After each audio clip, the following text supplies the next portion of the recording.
best of it. Here's Neymar, who's away from Alexander-Arnold and straight at Alisson, and on the follow-up, it was Edinson Cavani.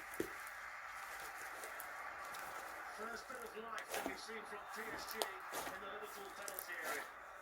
Yeah. Liverpool a little bit asleep because once the break's there, they should have been quicker with Al. Van Dijk stayed up there from the back. Mane's worked into the space. Still,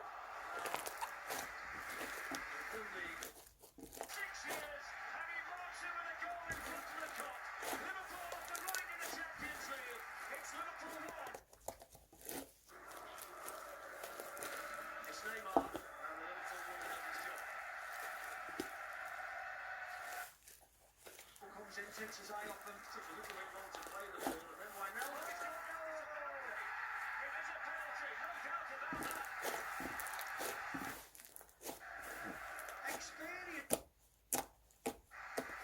Oh, you're right. 2, Paris Saint-Germain 0. Well on top. Breaking forward at pace.